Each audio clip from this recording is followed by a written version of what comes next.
Hello everyone and welcome to another rambling video. So today is my 1 year with the PS4 review thing. It's basically a review of the PlayStation 4 since I've owned it for one year. I've owned it for 1 year. Yeah. Now, I kind of screwed up. I actually made this video as well as the Xbox One mini review without my microphone plugged in. I know I'm an idiot sometimes, but yeah, so this gave me time to actually write down what I needed to talk about each console, so I kind of have a bit of a guideline to follow. So hopefully this video should be better than the last attempts anyways.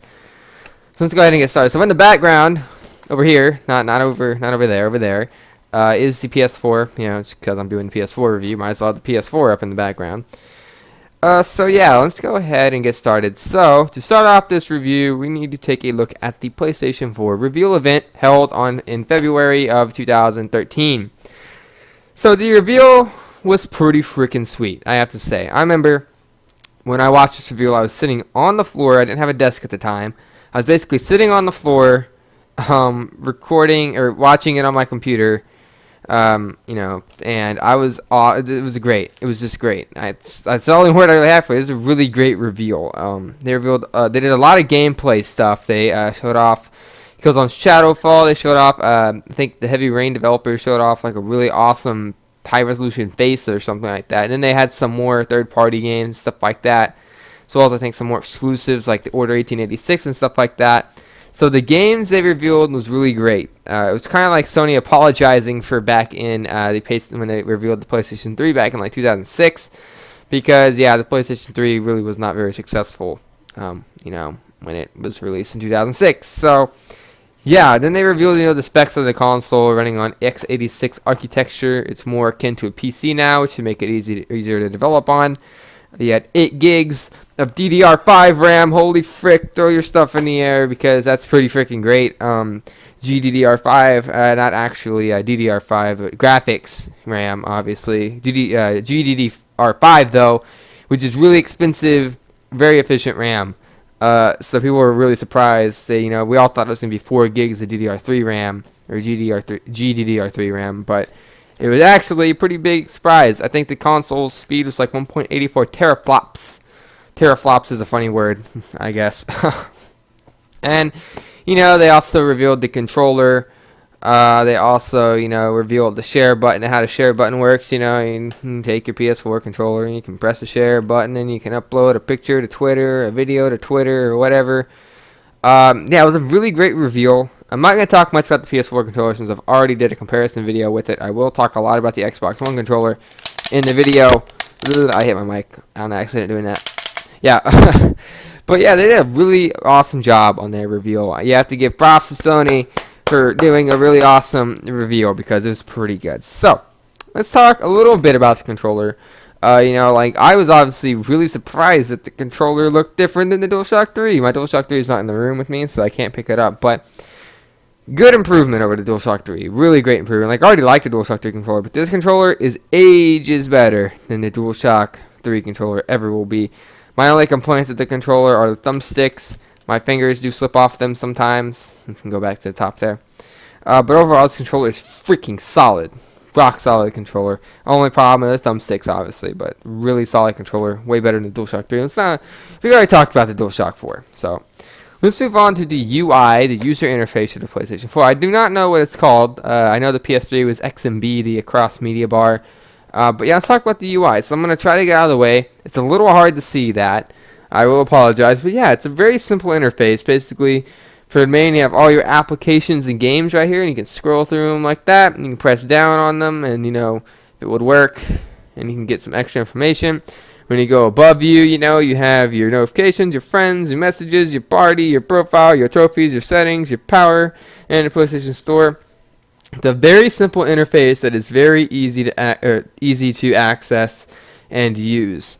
So really no complaints. There are some complaints about the UI that I will get to when I get to the cons. That'll be last though. But overall the UI is very simple to use.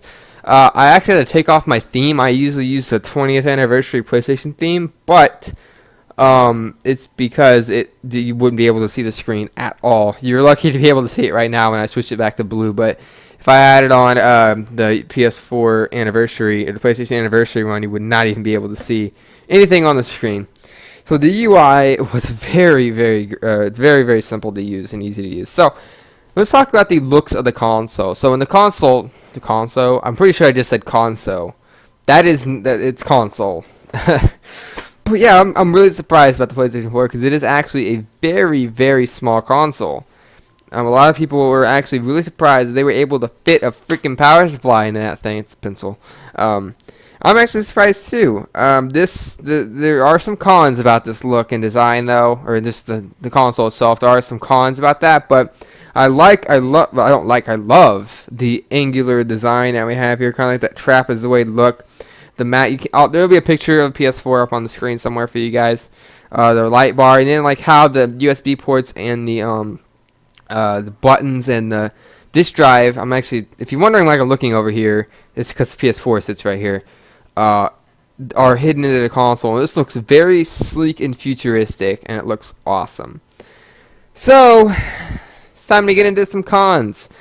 The first con with the PS4 design is the fact that there's only 2 USB ports in the front, because I do not know if you can do this with the Xbox One or PS4, but apparently I wanted to try to buy like some external hard drives eventually and be able to plug them into the console and use them as storage spaces. But with the PS4, since I'm pretty darn sure there are no USB ports in the back of this thing, I'd have to use one of the front USB ports, and it would just kind of look ugly. If I could use an external hard drive, I don't know if we can't. If you can, but if you can, I'd have to buy one. It would look a little ugly. Another problem with this is that sometimes these, when I'm pressing this button, it isn't registering. I have to it takes a little bit for this button to register. I can't even get it to register right now. Yeah, I can't get the button to register for the disc to eject. Maybe because there is no disc in it. Usually it makes 2 beats, so I guess not. Like sometimes the buttons don't always register my hits. Another problem that I think is with the PS4 is that it is actually decently loud sometimes. I can audibly hear the PS4 from sitting on my bed when I'm playing games. Luckily, the disc only spins for like 2 seconds when you start the game, unlike the Xbox One, which is a con that I'll get to in the Xbox One video for the Xbox One. But yeah, and the fact that I think that has to kind of do with the fact that there's a small console design here. There's not a lot of ventilation. The only ventilation's on the back. And the fact that it has an internal power supply, which even though the internal power supply shouldn't cause that much heat, it probably causes a little bit extra, and kind of causes it to get a little bit loud, because PS4 can get pretty loud. Like, I don't have the problem some people have apparently with their jet engine PS4s that apparently some people have. I don't have a jet engine PS4 because I know, even though I'm pretty deaf. Like, if I take this side of my earphone off, I put my head up to the PS4, I can hear the PS4. So yeah, really. Yeah, there is 2 more cons. There's 2 more cons that I need to look at. All right, so I'm gonna put a game into here. I don't know if I can replicate this problem, but I'm gonna try. So I'm gonna explain it first. So sometimes when I put a game into the PS4 and I play a game, sometimes the interface will get a little bit laggy. I'm going to try to replicate that with Call of Duty Ghosts here. You can probably hear the PS4 a little bit more right now, but yeah, if this game would load. This is like the little loading screen the PS4 games have, if you didn't know. If you're watching this and you haven't owned a PS4 before, I might skip around this part a little bit, try to make this video a little bit shorter. But yeah, Call of Duty Ghosts, here we are. I'm looking in my webcam at the TV. So I don't know if I can replicate this problem, but I'm going to try. Yeah, is this game going to load? There is a little bit of skip that has happened when I start playing games, but okay, this obviously isn't going to do anything, but I wanted to see if I could replicate it, but I can't. But sometimes I'm playing games and I double tap, I get back into my main menu here. Sometimes I get some noticeable choppiness when I'm going through the PS4's interface whenever I play games. Sometimes it happens without playing games, and that gets a little bit aggravating sometimes. But the biggest con I have with this game is only really seen in one of my PS4 games, and Call of Duty Ghosts. Okay, I don't play this game very much. I only really play this game when I play with my stepbrothers. But This game has a really bad FPS problem, like bad FPS problems. I don't know if it's my PS4 or my disc or just how the game is on the PS4, but there's so many FPS problems with Call of Duty Ghosts on the PS4. I've also had freezing issues with the PS4, or the game freezes, at least PS4 doesn't. It could just be a game issue, but I don't know. It's pretty aggravating to see as this game isn't very playable on the PS4 for me. But yeah, there have been some slowdown in GTA 5 as well, but yeah, that's basically all. Hopefully I did good on this video. Hopefully it was better than my last attempt at this, at least. But yeah, thanks for watching, guys.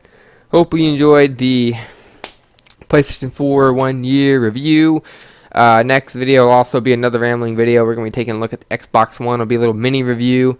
I've only had it for about a week, so I'll do a little mini review on it. But yeah, thanks for watching. Hopefully I made sense. Hopefully I explained everything well. Hopefully I had pretty good information. Hopefully none of my information was accidentally false. But yeah, thank you guys for watching so much. It means a lot to me when someone watches my videos. Even when a video has one view on it, it still is really awesome. So yeah, thanks for watching, guys. You know, as usual, you have yourself a freaking awesome day, and peace out.